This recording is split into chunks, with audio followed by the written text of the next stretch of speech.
우리는 참 행복한 사람들인 줄로 믿습니다. 네, 저만 행복한가요? 우리 이 자리에 계신 귀한 성도님들, 내가 예배 자리에 나올 수 있음에 행복하시죠? 감사하시죠? 왜냐하면 우리가 예수 믿는 자들이 누릴 수 있는 가장 큰 특권이 바로 우리가 예배를 사모하고 예배의 자리에 나올 수 있더라라는 것입니다.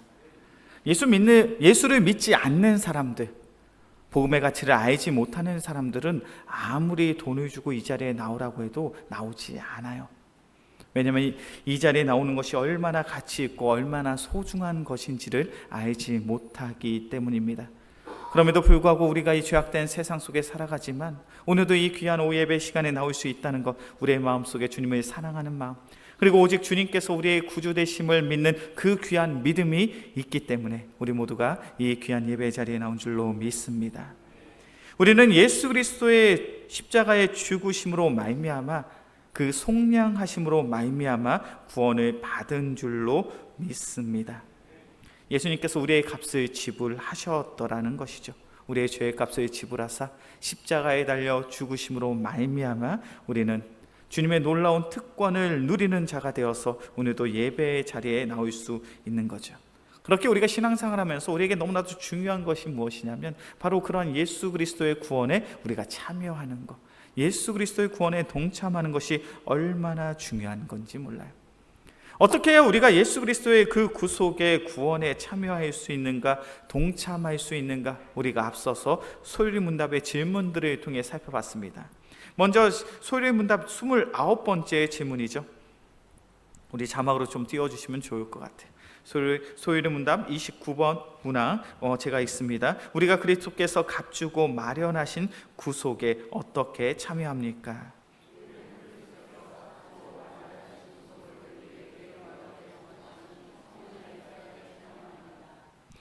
우리가 어떻게 그리스도의 구속에 참여할 수 있다라고 이야기합니까? 우리가 예수 그리스도의 구속에, 예수 그리스도의 구원하심에 우리가 참여할 수 있는 그 유일한 방법이 무엇이냐면 성령 하나님께서 우리의 마음속에 귀한 감동을 허락하여 주사 주님의 부르심에 반응할 수 있는 그 귀한 은혜를 허락하여 주실 때 우리는 바로 구원의 구속에 참여할 수 있더라는 거예요. 이것을 좀 더 어렵게 표현하면 신학적으로 유효한 부르심이라고 이야기합니다. 유효한 부르심이 뭐냐면 우리가 복음을 들었을 때 우리의 마음속에 계신 성령 하나님께서 그 복음에 반응할 수 있도록 우리의 마음을 붙잡아 주시는 거예요. 세상에 있는 모든 사람들이 이 땅에 오신 예수님을 모르는 자들은 존재하지 않습니다. 이 세상에 있는 모든 이들이 12월 25일은 성탄절, 예수님이 이 땅 가운데 태어나신 날임을 모르는 사람은 없어요. 더군다나 예수님을 3대 성인이라고 이야기를 하죠. 예수님만큼 위대한 교사는, 위대한 선생은 없다라고 이야기를 합니다. 그런데 중요한 것은 그렇게 예수님의 존재를 믿고 예수님이 세계의 3대 성인이라 할지라도 예수님을 나의 구주로, 나의 구원자로 믿는 자들은 그렇게 많지 않더라는 거예요. 우리가 예수님을 나의 구주로 고백할 수 있는 것, 내가 예수 그리스도로 말미암아 구원을 받았노라라고 고백할 수 있는 것, 우리의 마음속에 있는 성령 하나님께서 우리의 마음속에 감동을 주사 우리가 들은 그 복음에 반응할 수 있도록 우리의 인생을 인도하여 주셨기 때문인 줄로 믿습니다. 그렇게 우리가 우리의 신앙의 여정 가운데 반드시 유효한 부르심, 효력 있는 부르심이 있어야 돼요. 그것이 바로 우리의 신앙생활의 출발이더라는 거예요. 그렇다면 우리가 유효한 부르심, 효력 있는 부르심을 통하여 우리는 어떤 은혜를 누릴 수 있는가? 우리 소율문답 31분의 31번째 문항입니다. 유효한 부르심이 무엇입니까?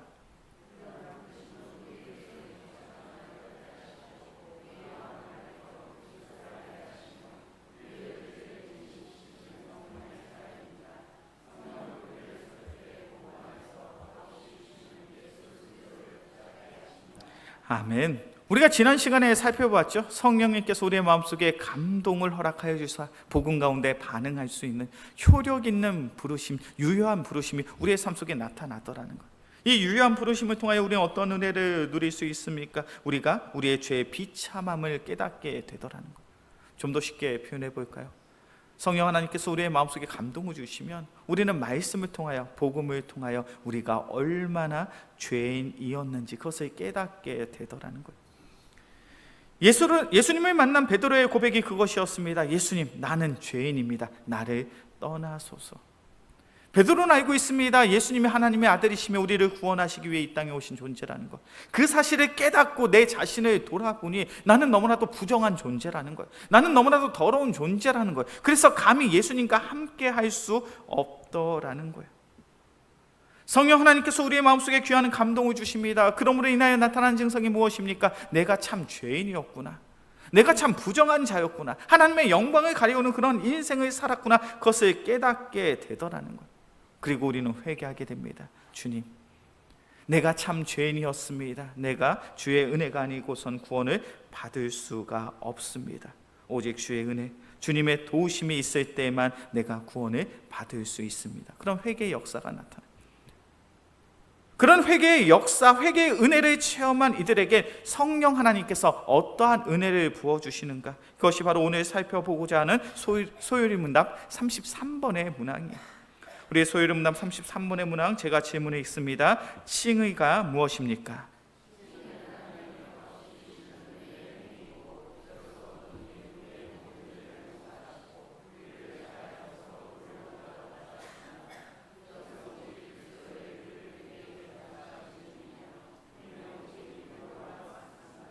아멘.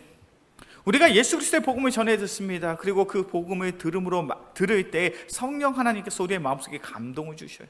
그래서 우리가 죄인임을 깨달아요.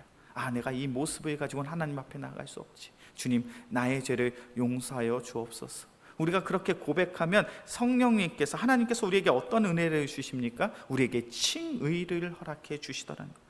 칭의가 무엇입니까? 하나님께서 우리를 의롭다라고 선포하시는 거예요. 우리가 신앙생활하면서 참 많이 하게 되는 고백이 있습니다. 그 고백이 뭐냐면, 우리 이 자리에 계신 성도님들, 죄인이십니까? 의인이십니까? 나의 신분이 어떤 신분인 것 같아요? 죄인이신 것 같아요? 의인이신 것 같아요? 여기선 죄인이라고 그러고 저쪽에선 의인이라고 그러고. 우리가 우리 스스로 의인이라고 이야기를 하면 참 기분은 좋은데, 의인이라고 이야기를 하면 약간 조금 그런 게 있어요. 내가 내 자신을 의인이라고 이야기하는데 난 여전히 좀 죄의 습관이 있는데, 여전히 나쁜 마음이 내 마음속에 있는데 내가 의인이라고 할 수 있는가? 그렇다고 내가 죄인이라고 이야기를 하니 나는 그래도 예수 그리스도의 성량하심으로 말미암아 내가 구원을 받았는데 내가 이렇게 죄인이라고 이야기하는 게 맞는가? 그렇게 우리는 죄인이라고 이야기를 하면서 의인인 것 같기도 하고, 의인이라고 이야기를 하면서도 죄인인 것 같은 그러한 모습으로 살아가고 있더라는 거예요. 그런데 칭의가 무엇인지 아십니까? 이 칭의는 하나님께서 우리를 향하여 의인이라고 선포를 하시는 거예요. 우리 말씀을 다시 한번 찾아볼까요? 로마서 8장 30절의 말씀입니다. 로마서 8장 30절의 말씀 함께 봉독합니다. 또 미리 정하신 그들을 또한 부르시고 부르신 그들을 또한 의롭다 하시고 의롭다 하신 그들을 또한 영화롭게 하셨느니라. 아멘. 예수님께서 우리를 부르신 줄로 믿습니다. 예수님께서 우리를 부르사 그 복음에 반응할 수 있도록 은혜를 부어주셨습니다. 그렇게 우리는 그 복음으로 말미암아 회개를 했어요. 회개를 하는 우리가 어떤 은혜를 누릴 수 있느냐? 하나님께서 우리를 의롭다라고 선포하셨더라는 거예요. 예를 하나 들어볼까요? 제가 편의점에서 빵을 하나 훔쳤어요. 이건 예입니다. 저는 절대 그런 적이 없어요. 제가 편의점에서 빵을 하나 훔쳤어요. 그래서 제가 경찰에게 잡혔습니다. 그 다음에 어떻게 될까요? 재판장에 가서 재판을 받아야 돼요. 그런데 이 재판관이요, 저와 너무나도 가까이 알고 지내는 지인이 그 재판장으로 있는 거예요. 판사로 있는 거예요. 그 판사가 판결을 합니다. 땅땅땅, 하만규는 무죄다. 자, 저는 빵을 훔쳤습니다. 그런데 판사가 무죄라고 선포했어요. 무죄라고 이야기를 했습니다. 그렇다면 저는 죄가 있는 거예요? 없는 거예요? 죄가 있는 거예요? 없는 거예요? 죄가 없는 거예요. 왜요? 판사가 무죄라고 땅땅땅 선고를 했기 때문에 그래요. 우리가 의인됨의 칭함을 받았다는 것이 바로 그런 겁니다. 우리는 여전히 죄의 습관이 있어요. 본질상 진노의 자녀였기 때문에 세상의 것들에 마음에 들고 세상의 것들을 쫓는 것이 우리의 삶 속에 더욱 익숙하기도 합니다. 내가 그리스도의 복음을 알고 있고 주님께서 기뻐하시는 삶이 무엇인지 알고 있지만 우리는 여전히 나의 혈기에, 나의 정욕에, 나의 탐욕에 휘둘리는 그런 인생을 살아가고 있더라는 거예요. 이것이 사도 바울도 고민이었어요. 우리 말씀을 한번 찾아볼까요? 로마서 7장 21절부터 24절까지의 말씀입니다. 사도 바울이 자신의 마음을 가지고 무엇이라고 고백하고 있는가? 로마서 7장 21절부터 25절까지의 말씀, 제가 한 절, 우리 성도님들이 한 절 교독해서 봅니다. 그러므로 내가 한 법을 깨달았노니 곧 선을 행하기 원하는 나에게 악이 함께 있는 것이로다. 내 지체 속에서 한 다른 법이 내 마음의 법과 싸워 내 지체 속에 있는 죄의 법으로 나를 사로잡는 것을 보는도다.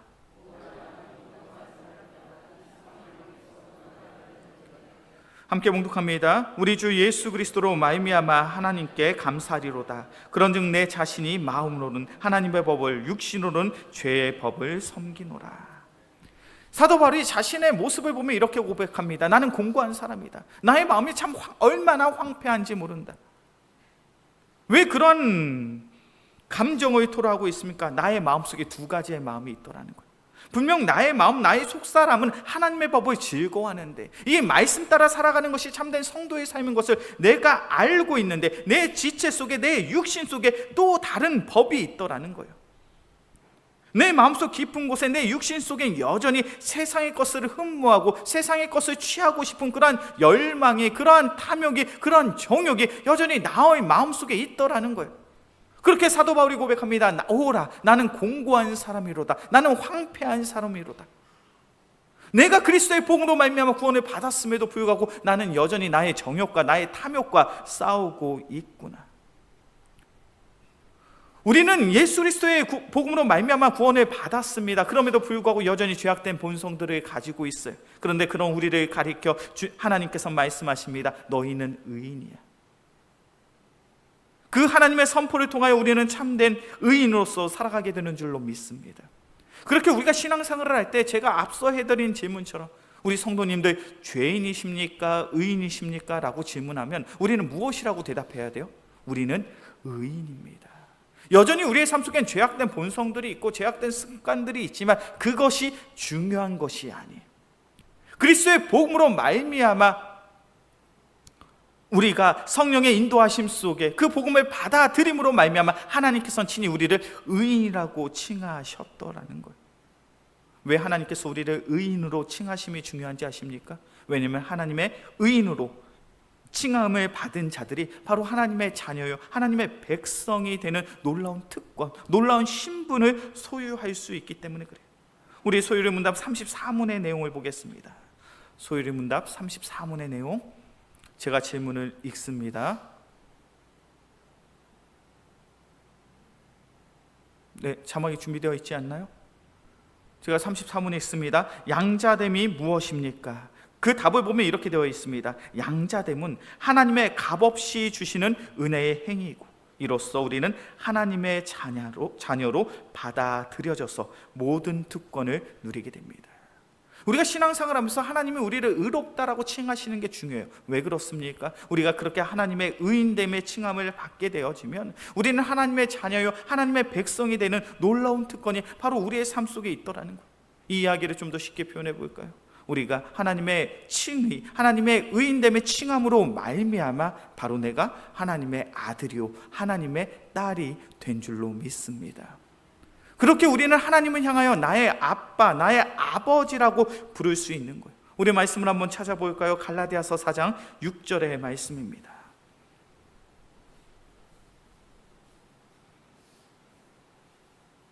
갈라디아서 4장 6절의 말씀,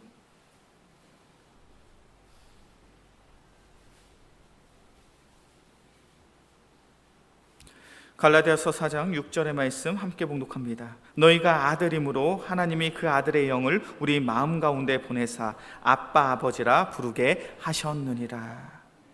우리가 예수 믿는 자로서 살아갈 때 하나님께서 우리를 의롭다 칭함으로 말미암아 우리는 새로운 신분을 얻게 됐어요. 그 새로운 신분이 무엇입니까? 하나님을 향하여 나의 아빠, 나의 아버지라고 부를 수 있는 그 놀라운 자격을 바로 우리가 소유하게 되었다는 거예요. 놀랍지 않으십니까? 이 세상을 창조하신 하나님을 향하여 우리는 누구라고 부를 수 있다고요? 아빠라고 부를 수 있다고요. 이 세상을 창조하신 전능의 하나님을 마주하며 나의 아버지라고 고백할 수 있더라는 것. 이것이 얼마나 놀라운 특권인지 몰라요.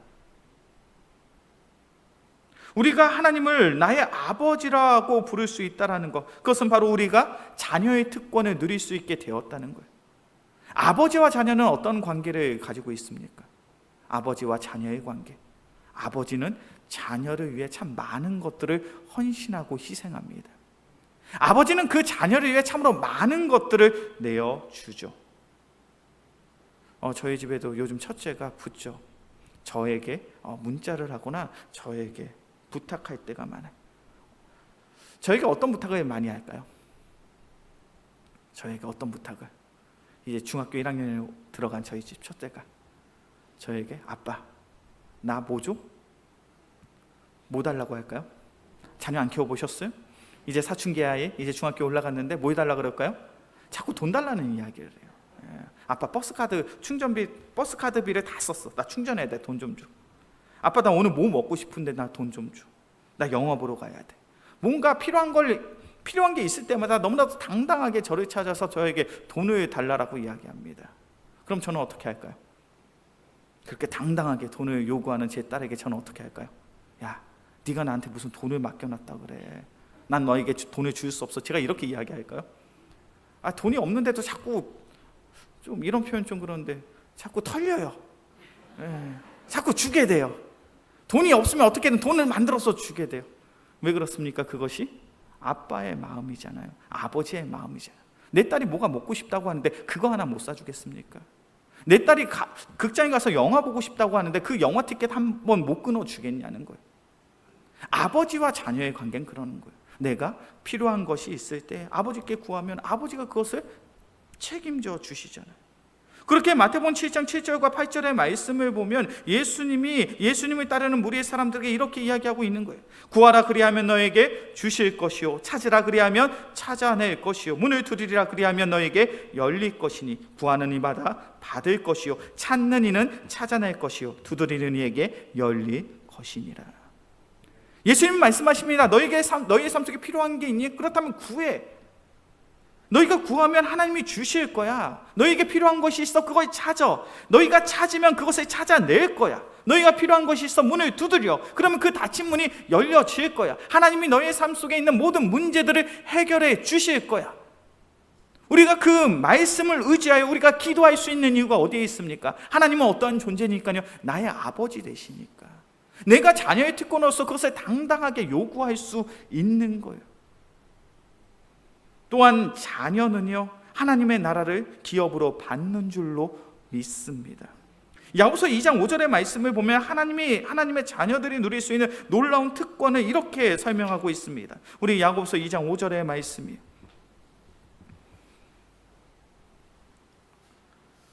야고보서 2장 5절의 말씀 함께 봉독합니다. 내 사랑하는 형제들아 들을지어다. 하나님이 세상에서 가난한 자를 택하사 믿음에 부요하게 하시고 또 자기를 사랑하는 자들에게 약속하신 나라를 상속으로 받게 하지 아니하셨느냐. 하나님은 당신의 자녀들에게 무엇을 상속으로 주신다고요? 하나님의 나라를 상속으로 주신대요. 야고보서 2장에서 말씀하고 있는 이 하나님의 나라가 무엇입니까? 이 하나님의 나라가 뭐예요? 천국이죠. 하나님이 계신 그곳에서 살아갈 수 있는 그 놀라운 자격이 바로 우리의 삶 속에 있는 줄로 믿습니다.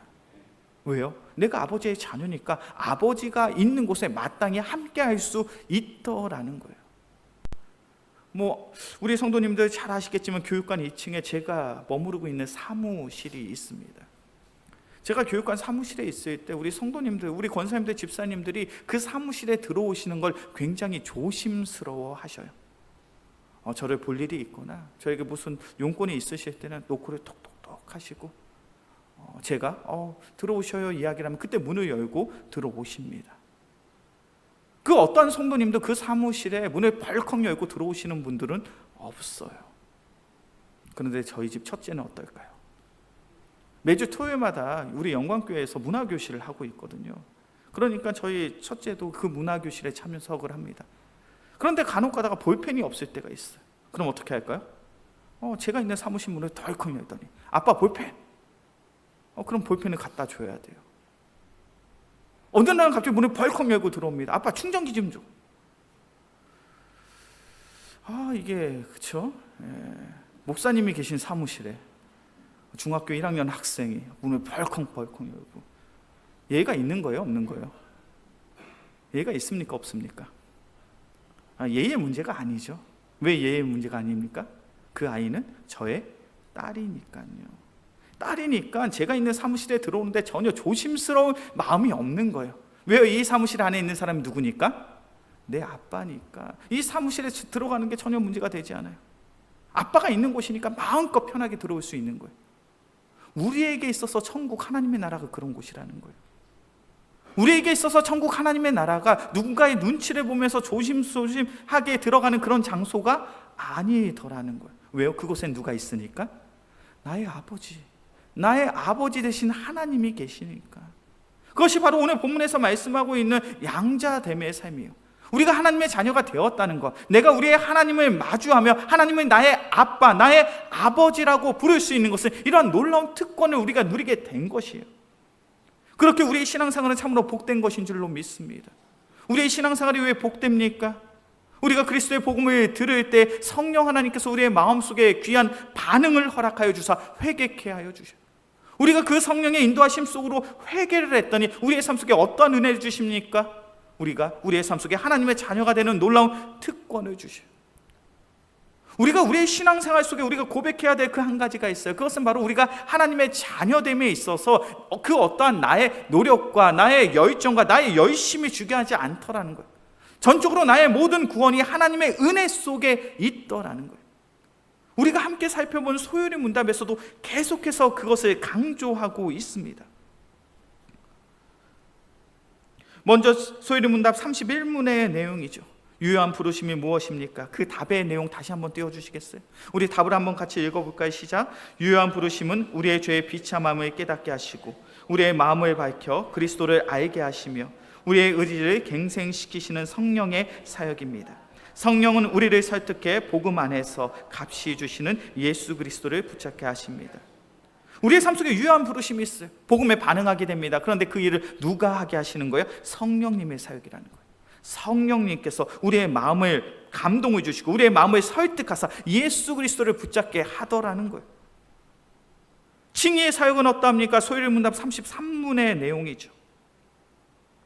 소요리 문답 33문의 내용, 칭의가 무엇입니까? 그 답을 함께 읽겠습니다. 시작. 칭의는 하나님이 값없이 주시는 은혜의 행위이고 이로써 그분이 우리의 모든 죄를 용서하시고 우리를 자기 앞에서 의로운 자로 받아주십니다. 이것은 오직 그리스도의 의를 우리에게 전가하시는 일이며 우리는 오직 믿음으로만 받습니다. 칭의의 가장 핵심되는 내용은 무엇입니까? 칭의는 하나님이 값없이 주시는 은혜의 행위이고 우리가 의롭다함을 받은 것, 우리가 그 모든 죄의 문제를 해결했기 때문에 하나님이 나를 의인이라고 칭하시는 것이 아니라 값없이 주시는 은혜라는 거예요. 혹시 양자됨 소요리 문답 33문도 정리가 됐습니까? 우리 답을 같이 읽어볼까요? 시작. 양자됨은 하나님의 값없이 주시는 은혜의 행위이고 이로써 우리는 하나님의 자녀로 받아들여져서 모든 특권을 누리게 됩니다. 우리가 지금 살펴본 소요리 문답의 특징을 발견하셨습니까? 유효한 부르심, 우리가 칭의, 그리고 양자됨의 모든 중심 속에 무엇이 있습니까? 이것은 하나님의 값없이 주시는 은혜라는 거예요. 우리가 구원받은 것, 우리가 예수 믿고 살아가는 것 오직 주의 은혜인 줄로 믿습니다. 그렇게 우리가 이 구원의 사역 위에서 무엇을 할 수 있어야 됩니까? 오직 기도하고 또 기도해야 될 줄로 믿습니다. 특별히 오늘은 우리가 선교 헌신 예배로 함께하고 있죠. 우리 영광교회는 한 달에 한 번 마지막 제주를 선교 헌신 예배로 지키고 있습니다. 우리가 이 시간을 통하여 무엇을 하고 있습니까? 우리가 파송한 선교사님들을 위하여 함께 기도하고 함께 헌금을 드리는 시간을 갖고 있죠. 어디에서 어떤 사역을 하는지 우리는 구체적으로 알지 못하기도 합니다. 그럼에도 불구하고 우리는 그 선교의 현장을 위하여 기도하고 또 기도해야 될 줄로 믿습니다. 왜 이것이 중요합니까? 효력 있는 부르심, 하나님의 칭의, 하나님의 양자됨, 이 모든 구속의 사역이 무엇이에요? 하나님의 값없은 은혜예요. 선교사의 헌신과 수고만으로 이루어지는 것이 아니더라는 거예요. 우리의 간절한 기도와 또 그 기도가 쌓여 있을 때 그 기도를 통하여 성령 하나님께서 역사하시는 줄로 믿습니다. 우리 주변에 혹시 내가 전도해야 될 복음의 대상자들이 있습니까? 그렇다면 우리는 가장 먼저 가장 많은 시간 무엇을 할애해야 됩니까? 그 영혼을 위하여 기도해야 될 줄로 믿습니다. 내가 사랑하는 나의 가족, 친지, 이웃들 가운데 예수 그리스도의 복음을 알지 못하고 살아가는 이들이 있습니까? 그렇다면 우리는 그들을 위하여 무엇 해야 됩니까? 그들을 위하여 기도하고 또 기도해야 될 줄로 믿습니다. 그 기도가 쌓여서 그 기도를 통하여 하나님이 역사하시며 하나님이 일하시더라는 거예요. 이제 말씀을 정리합니다. 우리가 하나님의 구속사역 속에 유효한 부르심의 은혜를 누리고 하나님의 칭의 그리고 그 양자됨의 은혜를 누리는 것은 너무나도 복되고 복된 인생이에요. 그런데 이 모든 사역은 하나님의 값없는 은혜로 이루어지는 것입니다. 그렇게 우리는 그것을 위하여 기도하고 또 기도해야 될 줄로 믿습니다. 우리가 기도하고 우리가 또 기도하면 주님께서 분명 그 영혼의 마음을 열어주사 하나님의 부르심에 영적으로 반응하여져서 하나님께서 우리를 의롭게 하심을 체험하고 하나님의 양자됨으로 하나님의 나라를 기업으로 받을 수 있는 놀라운 은혜와 은총을 누리게 될 줄로 믿습니다. 기도하겠습니다. 사랑해 주님 감사합니다. 우리가 그리스도의 속량하심 속에 그리스도의 구속 사역 가운데 동참하기를 소원합니다. 이 모든 은혜가 하나님의 값없는 은혜인 줄로 믿습니다. 우리의 간절한 기도를 통하여 성령 하나님께서 우리의 귀한 영혼들을 붙잡아 주사 하나님의 값없는 은혜 속에 하나님의 구속사역 속에서 그 귀한 은혜를 마음껏 누릴 수 있는 믿음의 성도들 되게 하여 주시옵소서. 이 모든 말씀 우리를 사랑하시는 예수 그리스도의 이름으로 기도합니다. 아멘.